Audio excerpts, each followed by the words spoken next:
Hello, I'm Allison, and welcome to Masterpiece Theater, a show where I discuss movies I personally consider to be masterpieces. Today's presentation?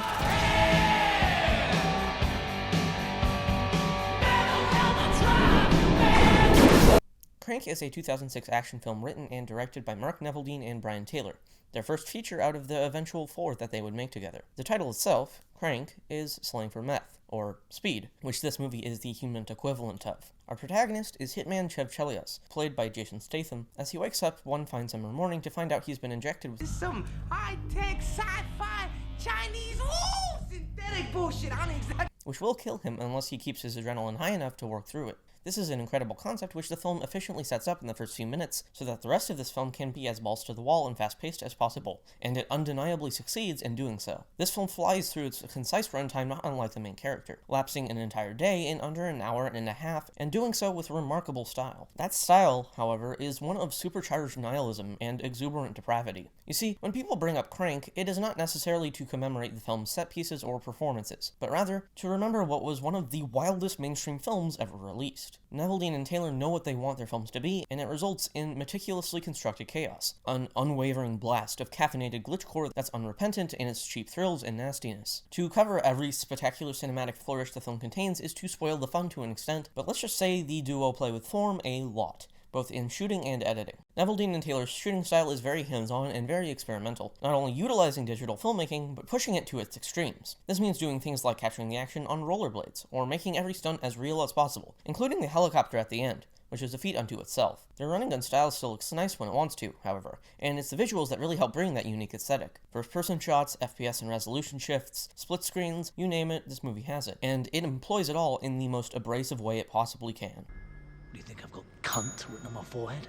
It's filmed quite choppily, and yet it comes together into something remarkably fluid and kaleidoscopic. This is due to the brisk pace the film moves at, feeling as though it's never out of momentum, and just when you think it might start running out of gas, it kicks into an entirely new gear. It continually outdoes itself time and time again, both adding in new and wild events while recontextualizing previous ones until it comes full circle and clicks together in an impossibly satisfying way. And, like any great film, it saves the best for last. But while this movie could survive on aesthetic alone, I think there are a number of things that elevate it into masterpiece territory. For starters, I'm enamored with the world of Crank. The film clearly takes place in LA, but not the glamorized city of stars that movies have made it out to be, but rather a sweaty shithole full of terrible people and home to a robust underground crime scene. And I think the way the film goes about portraying that scene is really interesting. For most of the movie, we have one idea of the inciting incident that caused Chev to be functionally assassinated, but as the film goes on, it's revealed that nothing is that simple, and instead recontextualizes Chev's relationship with the gangs from a cold and impartial position to a more nuanced one.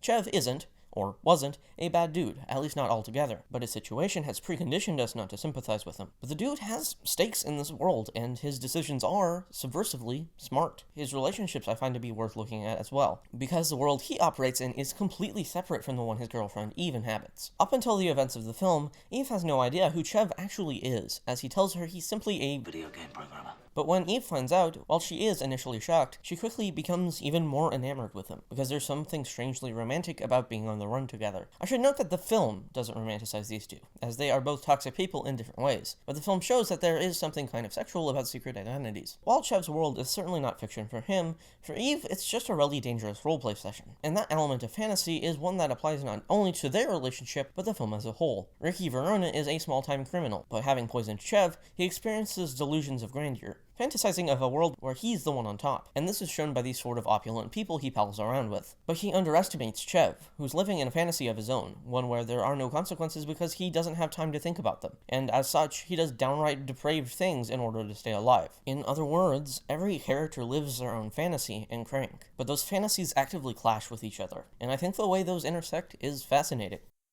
Why do we want to do this movie? We have this thing called ADD. And so don't like 70 million Americans. And we wanted to make a movie that was like a video game. So we wanted to basically have this character that had to have a reason to keep going, so we poisoned him. This is the first ever open world movie. The GTA movie will never get, because the whole movie is designed to be a power fantasy. One where you can do anything and get away with it because it's fiction, and as such, there are no consequences to your actions. It's a comment on how the duo perceive fiction, as one big playground for nothing but their own amusement. It's pure indulgence, won by and for a core set of people.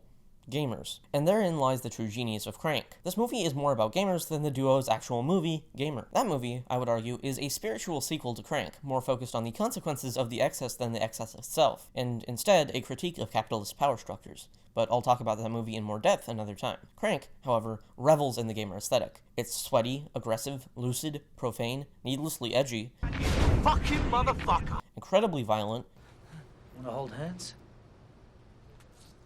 racist, Al-Qaeda! Al-Qaeda! homophobic, You guys really are faggots, aren't you? and has a scene where Chev goes energy drink shopping. In other words, It's gross. but in spite of this, I don't think Chev, nor the movie itself, believes in any of the bigotry it displays. If Chev is homophobic and racist, why is he friends with Kalo, a visibly queer person of color? I know that sounds like the I'm not racist, I have a black friend argument, but whenever Chev says something problematic, it's not because he believes these things, but it's to provoke, which will get his heart rate up. Trolls live and die by the cheap thrill of reaction, and in this case, so does Chev. But whereas Chev has an excuse, a reason to keep going, internet trolls don't. And this is where the film somehow gets more interesting. Crank doesn't just indulge in gamer culture, it weaponizes it. The needle drops are all energetic bangers, but when you realize these songs are coming from people like Refused and NoFX, it turns into an ironic comment on gamers' misunderstanding of their favorite art. The natural lighting and absurd lens flares reflect the sort of light-sensitive reactions of a nocturnal animal gamer. Chev does mean stuff to everyone, including cops, and this is set in LA, where you legally cannot portray cops negatively, meaning this is as anti-cop as possible. Hell, Chester Bennington cameos in this movie, and you can't listen to 1,000 Suns and then tell me that it isn't A, what gamers would listen to, and B, a left-wing album. It aggressively flips noted gamer positions on their head and recontextualizes them in the sardonic world of post-9/11 nihilism. There's a reason mental health is the first needle drop, because this is all a symptom of the mind, and as we find out, Chev's mind isn't completely neurotypical. Bipolar, sadomasochistic tendencies. As inflammatory and transgressive as the film may be, it still examines and tests its audience in a way that no other edgelord gamer movie has, and I think that's commendable. There's one last thing I wanted to touch on before I conclude, and that's my favorite part of the film, the ending. Spoilers ahead. Not only is the helicopter fight one of the wildest pieces of both practical stunt work and camera operation I've ever seen, but it's what happens that really sells it. Chev falls. He leaves Eve one last message as he plummets towards the ground, and in that moment, the film transcends any notion of ironic depravity, any of the cruel antics, any of the mad, desperate scramble, and simply exhales. It's the moment of sincerity that colors the whole film in a strange new light, and it's one of my favorite scenes ever. And then he hits the ground. And survives. I'm not kidding when I say that this is maybe my favorite ending ever. It's up there with movies like The Mist or Kaboom for me, and it's entirely because of the implications. See, Neveldine and Taylor just broke kayfabe. This is them saying that they are ultimately still the ones in control of these characters' fantasies, and that none of this should be taken in a vacuum. By bringing it out of its own reality and symbolically glitching out of the game, the duo have reminded us of what they said earlier. This is their video game movie that they made to cope with their ADD, and it's that insight that makes Crank such a rewarding work. Through the sweaty, vulgar adventure, it's still a perspective into a realm different from my own, and it's that tying of fiction and artist to culture and gamer that I think is incredibly powerful, because we all create our own fictions.